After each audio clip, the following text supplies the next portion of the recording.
పల్నాడు జిల్లాలో వైఎస్ఆర్సీపీ కార్యాలయాన్ని అన్ని అనుమతులు తీసుకున్న తర్వాతే నిర్మించామని మాజీ ఎమ్మెల్యే గోపిరెడ్డి శ్రీనివాసరెడ్డి స్పష్టం చేశారు. ఈ కార్యాలయానికి పల్నాడు అర్బన్ డెవలప్మెంట్ అథారిటీ నోటీసులు ఇవ్వడంపై మండిపడ్డారాయన. పంచాయతీలో తీర్మానం చేసిన తర్వాతే కార్యాలయ నిర్మాణం చేపట్టామని గోపిరెడ్డి శ్రీనివాసరెడ్డి వివరించారు.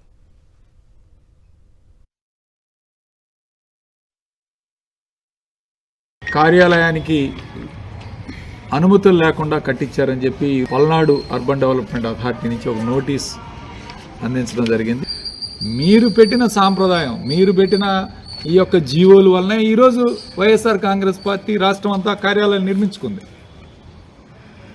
ఓ పార్టీ కార్యాలయాలు నిర్మించుకోవడం తప్పు కాదు, అది ఎక్కడైనా ప్రభుత్వ స్థలం ఇవ్వచ్చు అని చెప్పి మనం అన్ని చట్టాల్లో కూడా ఉంది.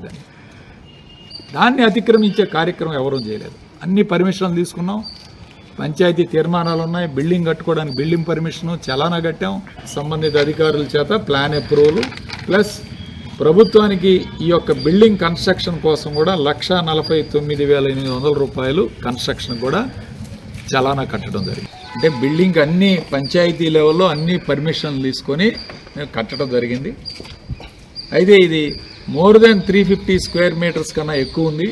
దీన్ని పల్నాడు అర్బన్ డెవలప్మెంట్ అథారిటీ కింద దీని అప్రూవల్ తీసుకోవాలని చెప్పి వాళ్ళు నోటీస్ ఇవ్వడం జరిగింది.